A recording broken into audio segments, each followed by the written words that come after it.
You know, a couple years ago, Kevin Feige came on stage and announced that they're doing a new Blade movie. And they announced not one time, but two-time Academy Award winner Mahershala Ali himself was going to be taking over Blade for Wesley Snipes. Now, listen, a lot of people still have a really big soft spot in their hearts for Wesley Snipes as Blade. We all just pretend that Blade Trinity doesn't exist. And we all love the first two Blade movies, and we loved Wesley Snipes in it. And so a lot of people have wondered whether or not, especially like even in Doctor Strange Multiverse of Madness, people thought, could we see Wesley Snipes popping up? Could we see him cameo in the new Blade movie? Whatever. Well, Wesley Snipes was being interviewed, and he actually dropped a couple of interesting bits of information about himself as it pertains to Blade. The first thing is this, is that he does confirm that nobody has talked to him about cameoing in anything. So it sounds like at this point that don't hold your breath to see Wesley Snipes pop up in something. Now, that doesn't mean that they can at the last minute get a hold of him and say, hey, come down for an afternoon and be in one scene or something. That could theoretically happen. But as of right now, he's saying nobody spoke to him about it, so it's probably not on the dance card. But the second interesting thing is this, is that following the events of Blade 3 and in the subsequent years, he mentions that he actually wrote 2 more Blade scripts. Now, he said this, he said, we actually wrote 2 scripts. We have 2 versions of the story that would have fit well into the Blade world. But since we didn't go that route and we didn't get a knock on the door again, we tweaked them and now we use them for something else. So I've got 2 Blade killers. So basically saying he took those scripts that he wrote for Blade, for the continuation of Blade, and now he's going to turn into something else that he's calling are going to be Blade killer movies. So we'll see how that turns out. I'm going to be honest with you. While there have been a couple of very rare exceptions, the idea that the actor of a role suddenly can take over and just become the shepherd of that entire role and write the script for where that goes, I admit I roll my eyes at that a little bit. Would it be fun to see Wesley Snipes cameo in a Blade thing? It absolutely would. Do I think it's going to happen? Probably not. And I'll say this too, it doesn't need to happen, as a matter of fact. But if they could find a way to just have him as a simple, even like a Stan Lee kind of cameo in it, I think that would be kind of fun. But maybe a kind of fun cameo is not something they're going for in Blade. I don't know. Chris, you hear about this. Is it a missed opportunity if they don't have a Wesley Snipes at least cameo as in Blade? I mean, is it going to make or break the film? No. However, I don't think we can discount how Wesley Snipes' Blade really was a fantastic comic book movie that really ushered in the comic book movie kind of renaissance that we've seen today. I don't think we would have all of the MCU if the Blade movies, aside from maybe one, weren't so well received. I think it really, really kind of made people more receptive to comic book movies and comic book adaptations. That being said, if he's not in it, will I boycott the film or anything?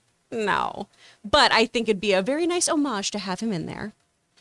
Aaron, you hear about this? Do you think, like, I mean, look, I even like Blade 2 more than the original Blade.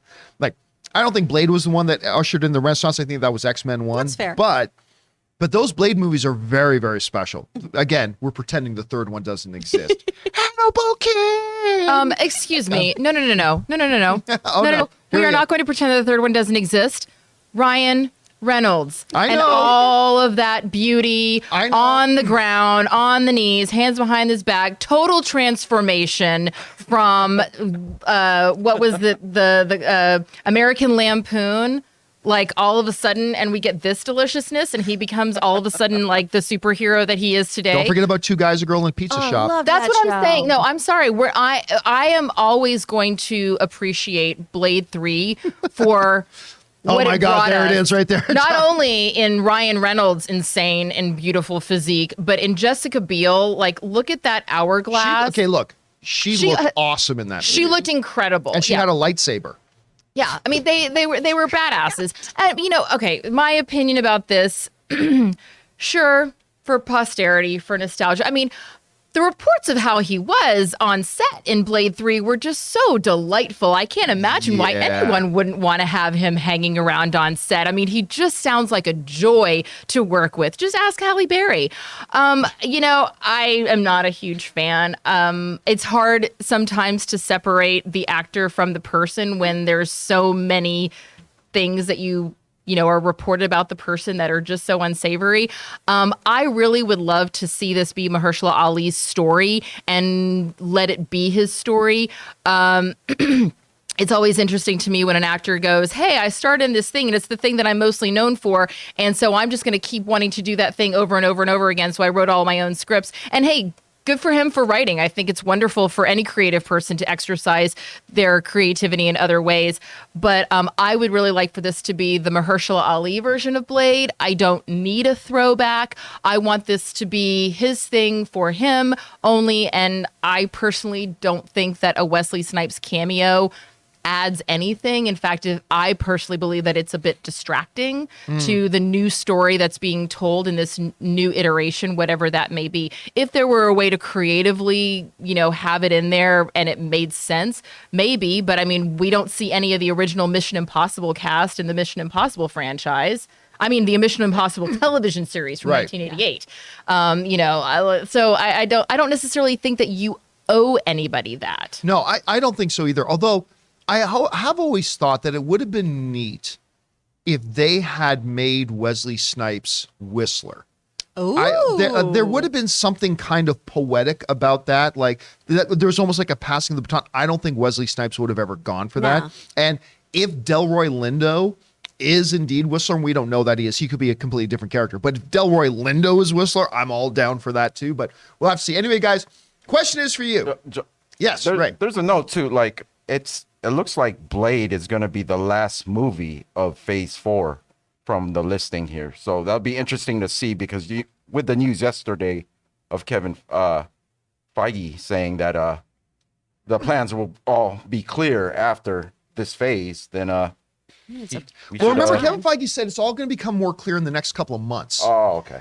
And Blade is still a ways. I remember the phases are arbitrary made up numbers pulled out of their asses. They don't really mean anything, but still the fact that it will be the last one and there could be something significant there, we'll keep our eyes on that. Anyway, guys, question is for you. Wesley Snipes says he has not been approached at all about coming back and cameoing in Blade. Do you think that's a missed opportunity, or do you feel like, for a movie like this, it could actually just be distracting? Whatever you guys feel, jump down to the comment section below and let us know your thoughts. We want to take a moment and thank the sponsor of today's video, Storyblocks. Guys, I have been an enthusiastic fan and user of Storyblocks for years. I go to them whenever I'm in need of content creation assets like royalty-free music, video clips, or templates for my creative projects, ranging anywhere from little editorial videos to my very own full-feature documentary. Storyblocks helps you bring your stories, videos, and projects to life without sacrifices due to time, budget, or access to resources. They have over 1 million different story assets ranging from stock videos, audio and music, an in-browser video editor, and they feature pre-designed templates, animations, and outros. Storyblocks uses an affordable subscription model, and their unlimited access plans offers, unlimited video and audio downloads rather than a costly pay-per-clip model. With Storyblocks, you'll be able to create more content and, more importantly, better content, all while using a subscription plan that fits your budget, utilizing unlimited downloads of demand-driven and diverse content. So if you're interested in upping your content creation game, head over to www.storyblocks.com/Campea and get started today. That's www.storyblocks.com/Campea.